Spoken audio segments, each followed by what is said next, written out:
Muling nagbabalik ang House at your service. Ngayon naman, pag-usapan natin ang layunin at saklaw ng napapanahong panukalang batas. Ngayon 20th Congress, inihain ni Representative Robert Nazal ang House Bill 2063, amending Republic Act No. 10022, otherwise known as an Act amending RA No. 8042.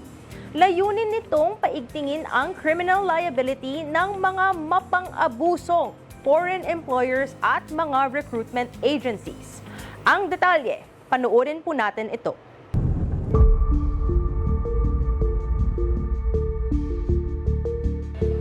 Umabot ang 2.19 milyong overseas Filipino workers ang naitala ng Philippine Statistics Authority noong taong 2024. Ito ay mas mataas kumpara sa taong 2023 kung saan naitala ang 2.16 milyong OFWs. Pero bakit nga ba patuloy na tumataas taon-taon ang bilang ng mga Pilipinong nangingibang bansa para magtrabaho?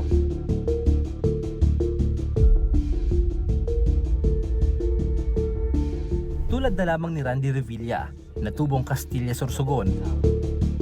Sa edad 26 na taong gulang, napilitan siyang iwanan ang trabaho sa bansa at makipagsapalaran sa bansang Taiwan. Ang naging trabaho ko sa Pilipinas ay isang checker sa isang logistic company. Nakabase siya sa Mamplasan, Binyan, Laguna at 3 years akong nagtrabaho doon. Ano yung nagtulak sa iyo para mangibang bansa? Ang nagtulak sa akin, sir, para maging bansa ay para yung family ko ay maiahon ko naman sa hirap kahit papano. Noong naisipan mong magtrabaho sa ibang bansa, ano yung pinasukan mo doon na trabaho? Nagtrabaho ko, sir, bilang isang factory worker sa isang electronics company sa Hsinchu, Taiwan. Ilang taon ka, Randy, nagtrabaho sa Taiwan? Bali, 12 years akong nagtrabaho doon. Nung nagtatrabaho ka sa Taiwan, Randy, ano yung mga kinakatakot mong posibleng mangyari noon? Bali sa Taiwan kasi, sir, maganda naman yung pakikitungo ng mga employer sa amin. Wala namang naging problema sa mga employer at sa aming mga nagtatrabaho doon. Meron bang pinagkaiba? Yes, sir. Sobrang ang laki ng diferensya niya. Halos triple yata yung sahod doon sa ibang bansa. May mga naipundar ka ba nung nagtrabaho ka bilang OFW? Ano yung pinaka-greatest achievement mo?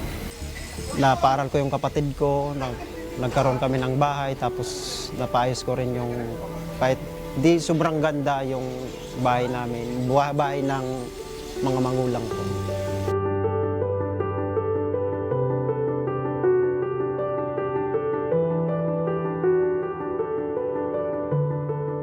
Makaraan ang 12 pagtatrabaho bilang isang factory worker sa Taiwan, balik bansa na si Randy.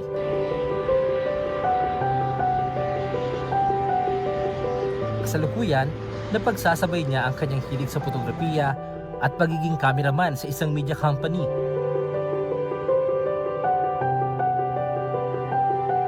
Maganda sanang magtrabaho sa ibang bansa kung lahat ng OFW ay kapareho ng naranasan ni Randy.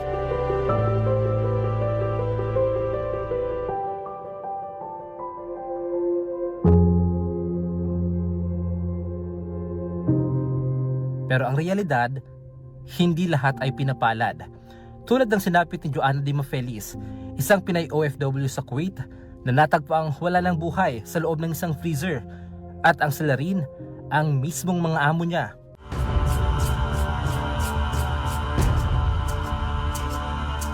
Hindi rin malilimutan ang kaso ni Jeneline Villavende, isang Pinay OFW na binugbog ng among babae ng ilang buwan at hinalay ng among lalaki noong 2019 na humantong sa kanyang pagkamatay. Dahil dito, isinulong ni Bagong Henerasyon Party List Representative Robert Nazal ang House Bill No. 2063 sa 20th Congress upang palakasin ang proteksyon para sa ating mga OFW.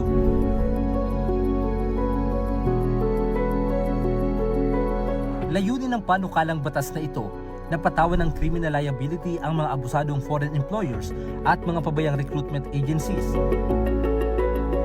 Kapag ang employer o principal ay nanakit ng abuso o nagdulot ng psychological harm maaari silang makulong mula 12 taon at 1 araw hanggang sa 20 taon at pagmultahin ng 500,000 pesos hanggang 1 million pesos. Kapag ang abuso naman ay nagresulta sa malubhang pinsala, permanent disability, rape o kamatayan, ang parusa ay life imprisonment at hindi bababa sa 2 million pesos na multa. Ang mga recruitment agencies naman na naglagay ng OFW sa delikadong sitwasyon ay maaring mawala ng lisensya at makasuhan. Bilang isang OFW din ako, sir, ay pabor po ako dito para naman mapangalagaan o maproteksyonan yung mga OFW na nakikipagsapalang sa ibang bansa. Sa laki ng kontribusyon ng bawat OFW sa ating ekonomiya, nararapat lamang silang kilalanin bilang mga modern bayani. At higit sa lahat, nararapat ding gumawa ang pamahalaan ng mga batas na tunay na pumoprotekta sa kanila, tulad ng ipinapasa ngayon na House Bill No. 2063. Tandaan, mahalagang maunawaan ng bawat panukala at batas na ipinapasa para sa ating kapakanan, dahil ang tunay na layunin ng batas ay protektahan ang bawat Pilipino.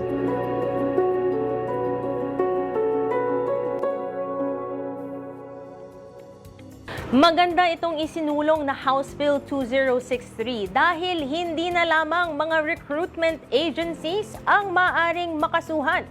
Maging ang mismong abusadong employers ay maaari nang makatanggap ng nararapat na parusa dahil hindi rin talaga biro ang mga nararanasan ng ating mga kababayang OFW mula sa mga kamay ng mapanakit at abusadong mga foreign employers.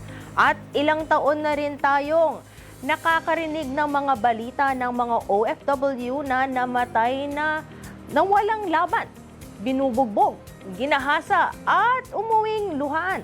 Pero hindi na nailaban ang karapatan nila against their employers.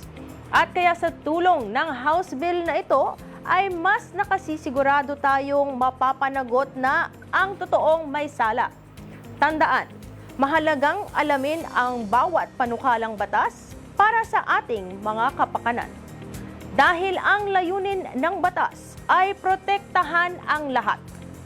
Kaya huwag po kayong magbibitiw at magbabalik pa ang House at your service.